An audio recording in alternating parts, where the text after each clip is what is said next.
Hey folks, I'm back and I have some little bit of news that I came across, and I put link to this article in the description box as always.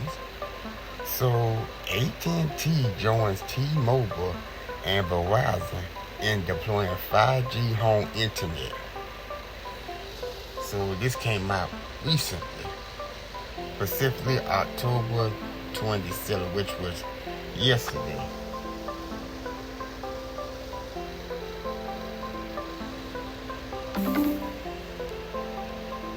AT&T joins T-Mobile, Verizon in deploying 5G home internet.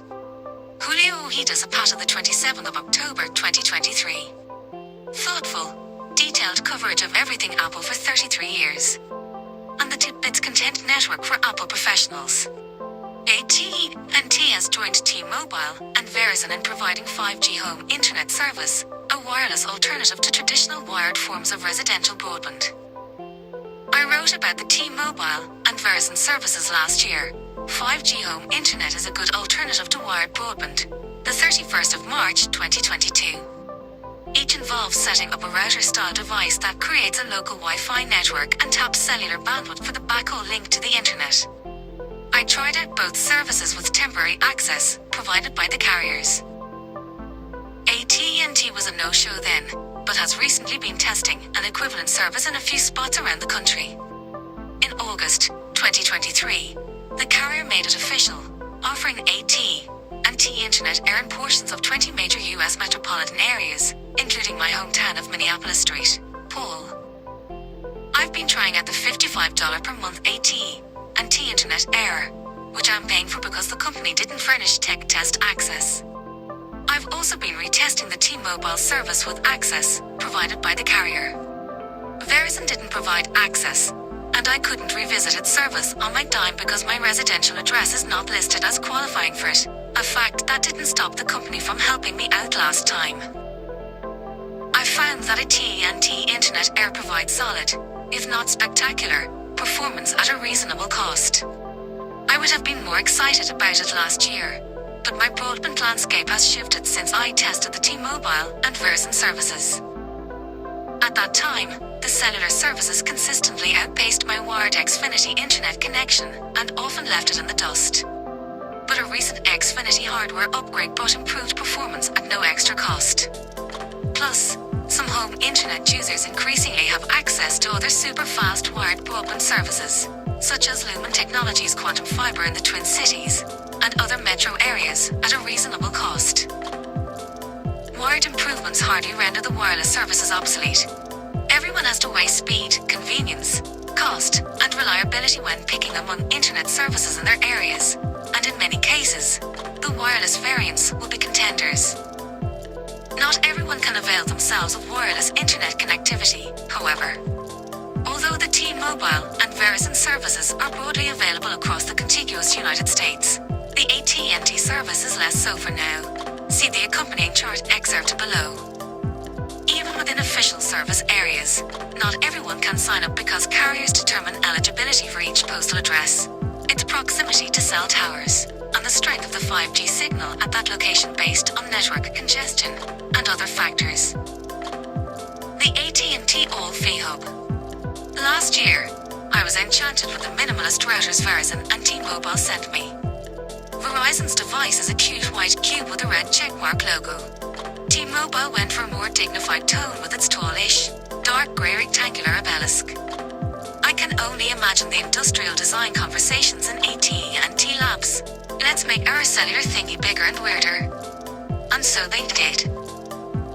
What I unpacked initially reminded me of the gigantic airships of the late 1800s, though, upon further inspection, AT&T's All-Fee Hub more resembles a Bluetooth speaker. Regardless, it's a beast compared to the rival routers. I couldn't tuck it onto a bookshelf, as I had with the others, so I found a table, and put it on one of my third-floor windows facing the street to confound my neighbors, and optimize my 5G signal. The All-Fee Hub is white plastic with a black base.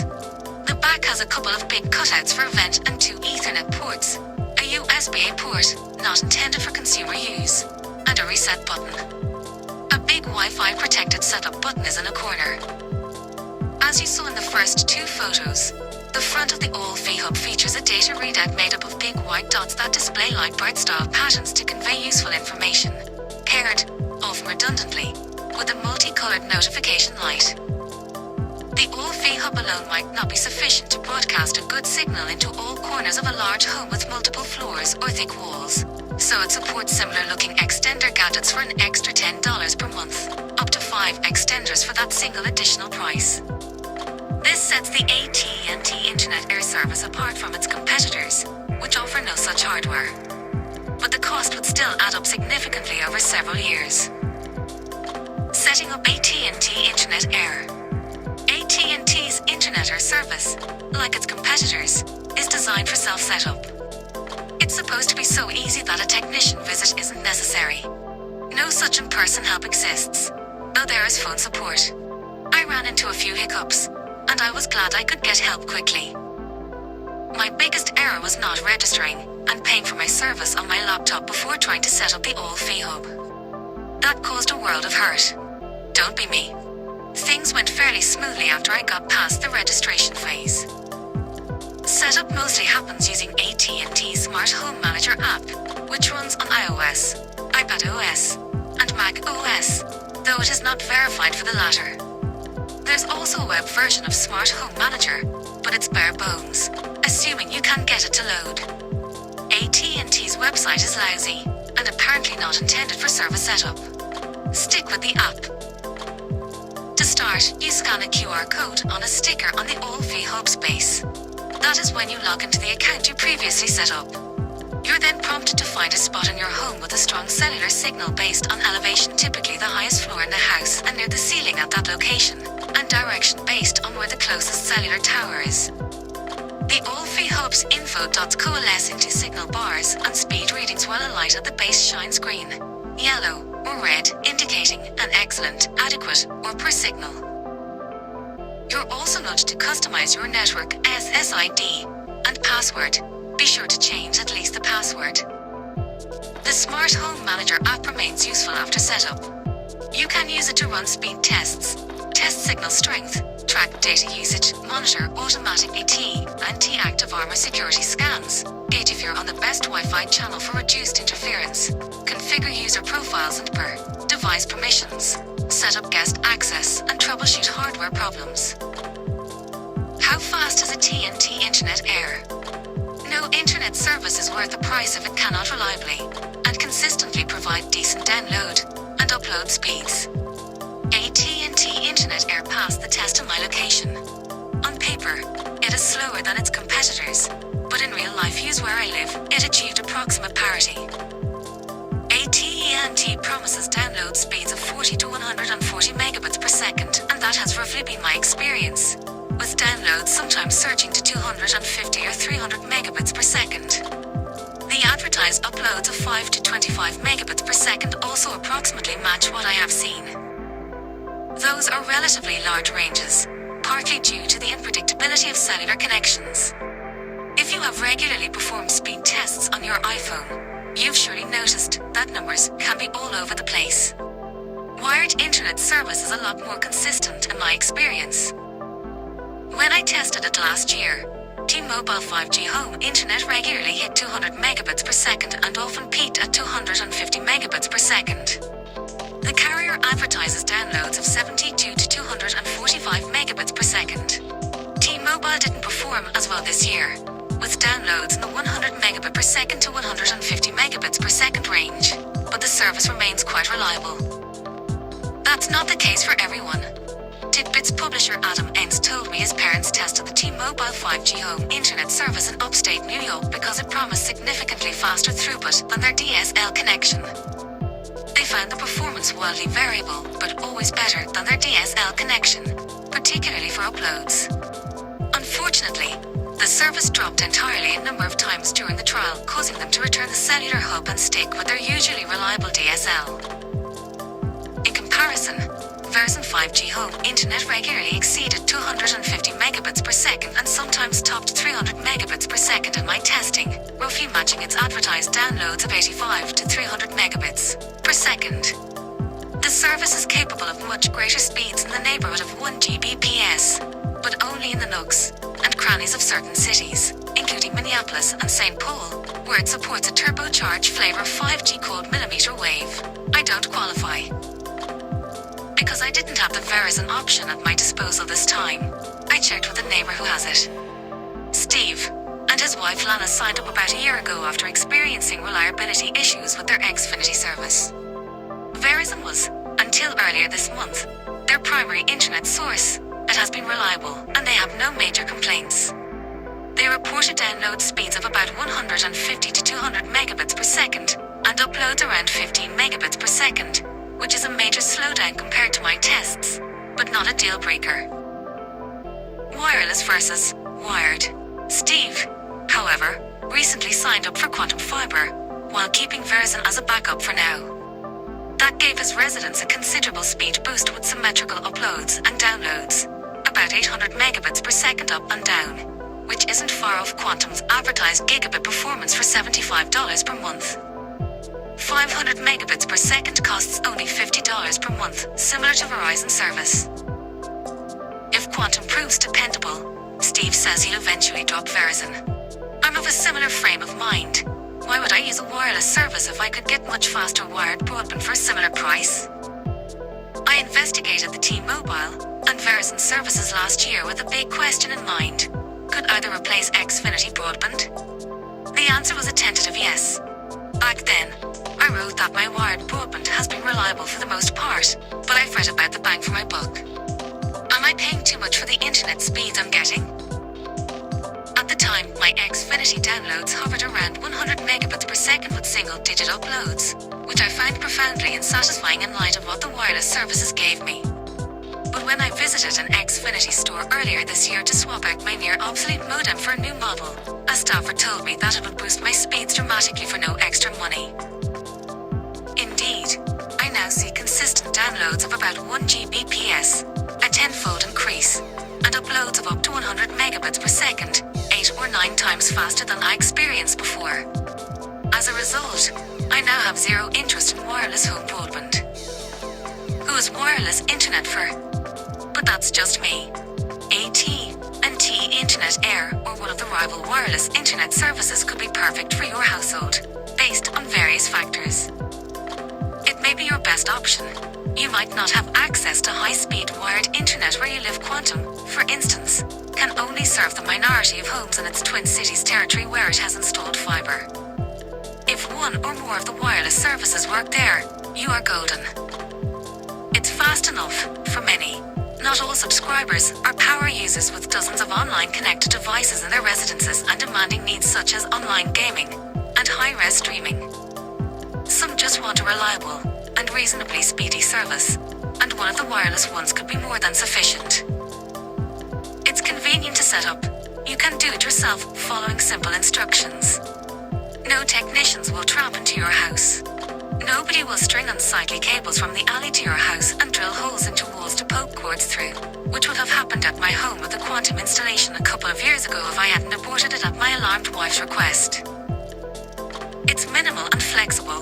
The equipment is unobtrusive, well, not so much AT&T's all-fee hub, and there are no unsightly wires other than the power cord. As a result, you have flexibility in where to put the device. My Xfinity router, on the other hand, is an eyesore that's tethered via coaxial cable to a wall port beneath my standing desk. It is mobile, kind of. When you submit your address for service eligibility, you attest you will use it only at that address, and won't lend it to a friend or take it in your camper on a cross-country road trip. But if you are moving across town or to another eligible city, you can ask to have the hardware registered to the new address. Encore setup is then a breeze. It could be a bargain. Wireless carriers are all about incentives, some of which apply to the home internet services. AT&T, for instance, will take $20 off your $55 monthly bill if you're using an eligible phone plan, but there is no requirement to be a pre-existing AT&T customer.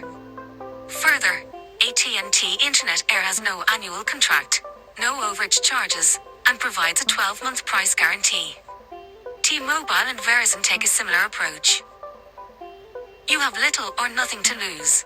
All the services have free trials, so you can see if the speed, and reliability are sufficient for you. AT&T is stingiest with a 1-week test period, while T-Mobile provides 15 days, and Verizon offers a full month of free use. The trial period may not be enough time for you, but you can take an extra month at your own expense, with no lock-in, and ditch the service if you're not satisfied. The bottom line: I have come away satisfied with AT&T Internet Air, if not blown away by the service. Its speeds are spectacular, especially compared to wired broadband options available to me, but they are more than adequate for average internet users and, at least based on my real-life use, are roughly on par with those T-Mobile and Verizon provide. Wireless broadband performance tends to be more variable than wired alternatives, no matter which of the services you choose. However, reliability is more critical, and in my weeks-long testing, AT&T proved to be quite dependable, at least, no less so than its competitors. I experienced infrequent, extremely brief service interruptions, but that also happens with my Xfinity service, and was also the case in my T-Mobile and Verizon testing. I approve of the fact that AT&T Internet Air offers its own Wi-Fi extenders, as Xfinity has done for years, and Quantum has recently begun to do, instead of making customers look into third-party products. There is a good chance you wouldn't need the extenders, though. My AT&T all-fee hub, placed in a central location in my home, gave my 3-floor residents decent coverage, much as my newer Xfinity router also does. I wish the AT&T all-fit hub were smaller and less obtrusive, but that's a minor gripe. If you're looking into wireless broadband, you should consider AT&T Internet Air alongside the services from T-Mobile and Verizon. Choosing among them would come down to availability in your location, price, performance, and reliability.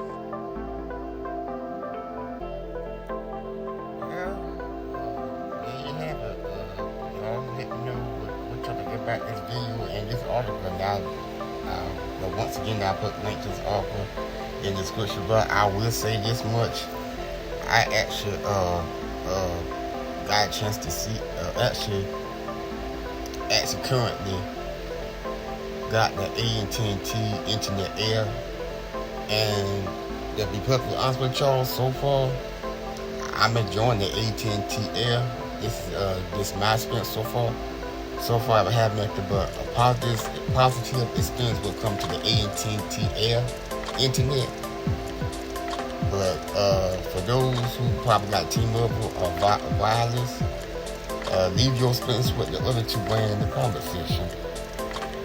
Leave your thoughts down below, and I'll see y'all in my next one. D-Lo out.